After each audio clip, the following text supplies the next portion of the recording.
So let's talk about foundation. You may have recently received your new Perfect Foundation and Concealer or your new sample. So let's go ahead and talk about what you should do when you receive it. If you receive a full-size sample, go ahead and take it out of the box and you will see that it comes in a clamshell container like this, or if you receive the sample, it's going to come in a smaller container like this one. Go ahead and open them up. If you received a new foundation and concealers, go ahead and open up the packaging and place them into your magnetic new palette. Palettes all look a little bit different depending on which one you picked, so go ahead and place it in that one. If you received a sample, I would suggest keeping this clamshell because you don't have a palette yet, and you can easily open and close it and use it as needed. So now we're going to go ahead and apply your foundation. Now, what we're going to do first can determine the look and the finish that you're going to have afterwards. So first you need to ask yourself a couple questions. What coverage am I looking for? What is my look today? And you also need to ask yourself, what do I want my finish to be? Am I going for a dewy finish or do I want a matte finish, for example? Okay, so the first step is going to be your skin prep. Healthy, glowing skin is going to make your foundation and all your makeup look even better. It's also going to be the best surface for your makeup to apply to. So go ahead, cleanse your face, remove your makeup, and do your skincare routine because that foundation is going to look so much better on your skin when it's all prepped and ready to go.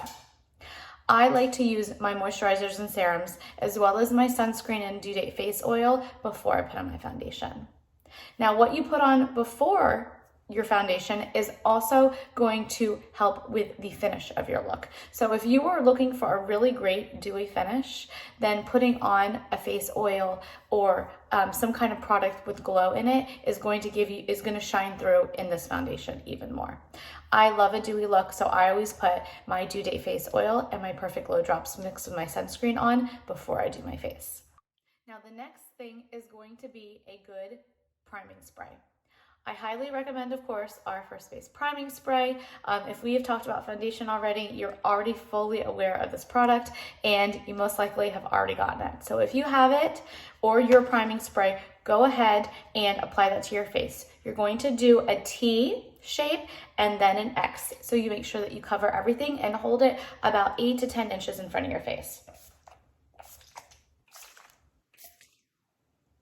If you feel like you missed a spot, feel free to go back and do another spray, but that should be good.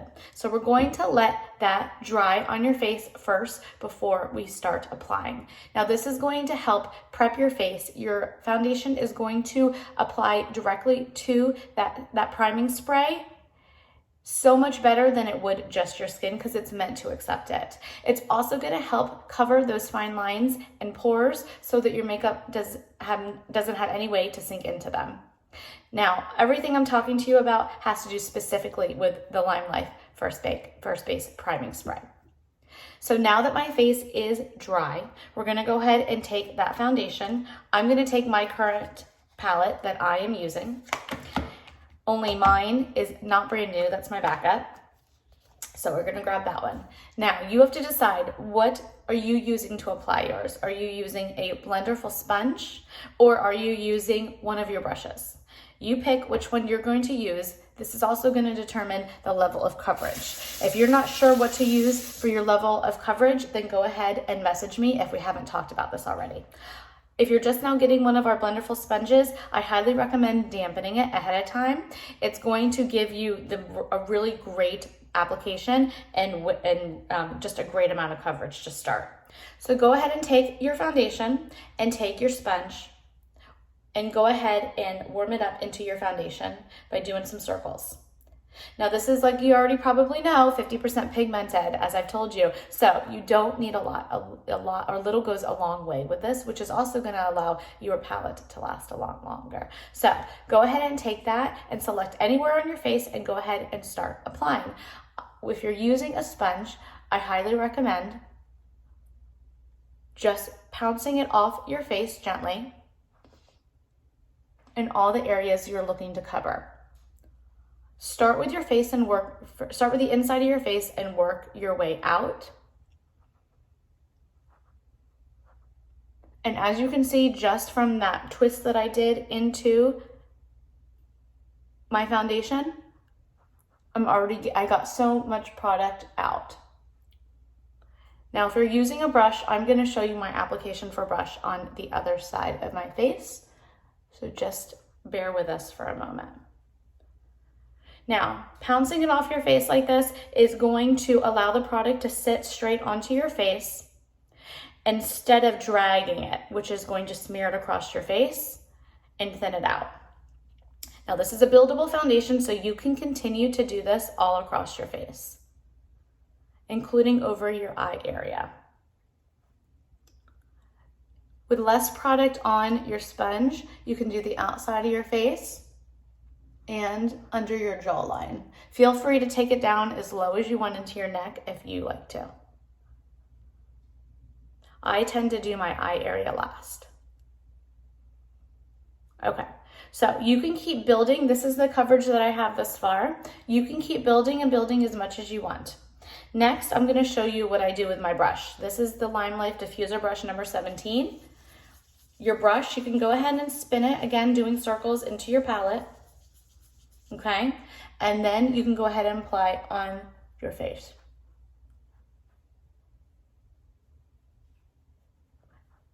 If you are interested in different levels of coverage, I can talk to you about which tools are great for you to use based off what you're looking for. Okay, so we've applied with a brush. See how fast that is? Now, with this particular brush, if you did get brush number 17, you're going to do small circles and stipple, which means press gently into your skin as you're doing those small circles. You can also use this on your eye. Just make sure it's closed, of course.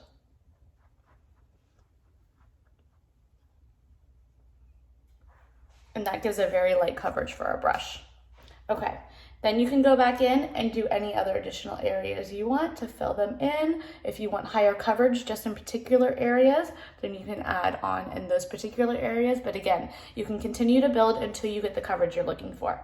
Always start with your foundation first and then do your concealer. That's my recommendation, because you get such a great coverage with the foundation, you might not need as much concealer as you would have originally applied if you would have applied your concealer first, trying to cover areas like dark spots and under eye circles. So then you can go ahead and take your sponge or whatever you're using to apply. I like to use my smaller blender, and I'm gonna go into the concealer that we talked about using for under your eye. I'm using my Highlighting Concealer 0.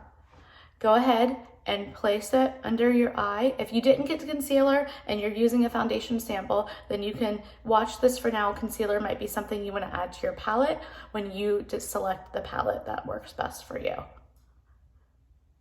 And I am doing under my eye out, down to my nose and back up, and I like to do the inside corner of my eye as well. So this is going to help lift your eye up in the corner. It is going to help cover this without just covering this area. We need to cover all through here to help with under eye challenges. And if you like, you can also lay some down on your eyelid. Okay, now add on until you think that is enough for you. I'm doing kind of a little bit at a time. And then if you need to use your other concealer like I have here, message me so you know which concealer you're to use on different parts of your face, guys. Okay? So that is the application of your foundation. If you have any questions, feel free to message me. At this point in time, if you're looking for a look that's more matte than what we have now, and you haven't done this already, I highly, highly recommend selecting either the translucent powder, which does not require a color match, which I have right here, or selecting your color match, which I provided already, in your colored powder, which is mine is this one right here, and that'll help mattify your look. I love to apply that with LimeLife brush number 1. because it's a great powder brush and it applies very well down into all the areas of your face. And that'll help mattify, whether it's just one small area you're looking to do or a larger area. The translucent powder and the colored powder are both going to help mattify and set. But additionally, the color powder, depending on the color selected, could also give you some brightening or deepening in areas and has a really beautiful photo finish. If you have any more questions, always feel free to message me. I am here. And don't forget, when you are done your full makeup look, to go ahead and use your setting spray. Your setting spray is going to make your makeup last for up to 16 hours. And through a mask and everything, guys, this is going to keep it in place where you want it to be. It's your insurance for your makeup. Have a good one.